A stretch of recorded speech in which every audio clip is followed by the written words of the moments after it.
Okay. Okay, you got me. I'm Samuel Clemens. I was born in Florida, Missouri, that is. And I'll be 180 years old come November 30th, 2015. Huh? Not bad. Not bad.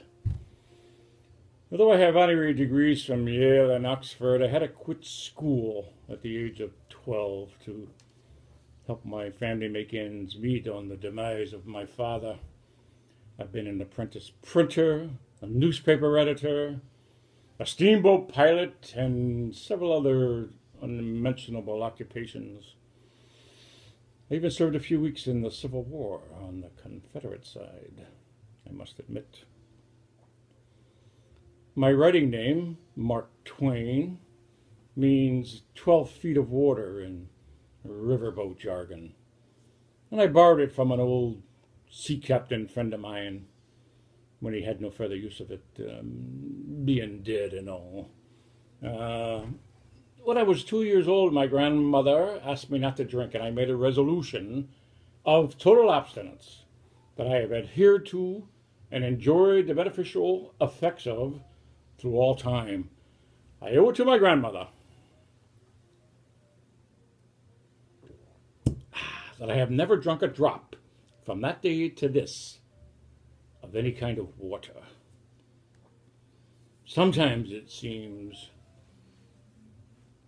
too much drink is barely enough. You know, when I read about the evils of drinking, I gave up reading.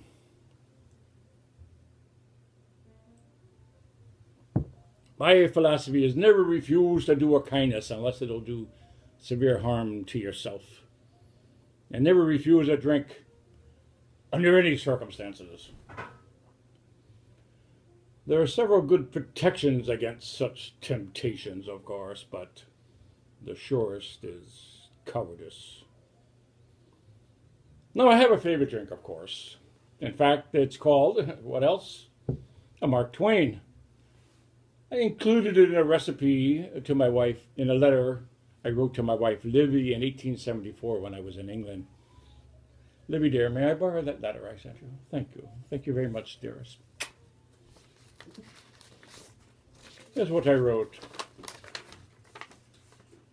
Livy, my darling, I want you to be sure and remember to have, in the bathroom when I arrive, a bottle of Scotch whiskey, a lemon, some crushed sugar, and a bottle of Angostura bitters. Ever since I have been in London, I have taken in a wine glass what is called a cocktail, made with those ingredients, before breakfast, before dinner, and just before going to bed. Now, let's look at a Mark Twain cocktail. Just what he said. About 1.5 ounces of Scotch. Doers of work, any kind of Scotch. 1.5 ounces. About half that much of lemon juice. Do fine. Put that baby in there. Little simple syrup. Just a mite. And of course, our favorite, some bitters.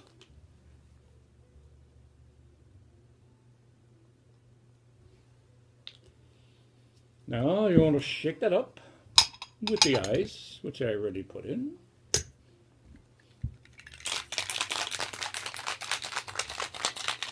Oh, where's my glass? Is it out there on the counter? Livy, there's my glass out there on the counter. Or is it the first one in the refrigerator? Look, in the icebox. I'll just shake this longer than usual while the glass comes. Here it is. Thank you, my dearest. Thank you, my dearest.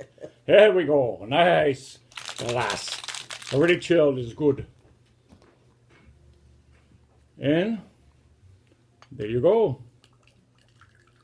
And there you have it.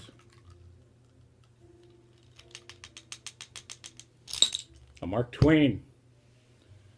I like to garnish with a piece of lemon, if you have it, and that always works quite well.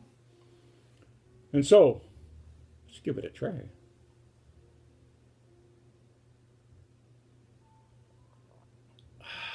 Oh, I feel like I'm back in London. Well, you know, I've written a lot of books over the years. Very popular. A few short stories. But the favorite one of my hosts today is Joan of Arc. A lot of people don't know I wrote. But it's the favorite book of my host because his family lore says that along the way somewhere, he's descended from Joan of Arc, that saint. Well, I too like a good story well told, which means most of the time I have to tell it myself. So, enjoy your Mark Twain. Think of me. See you on my birthday. Thank you.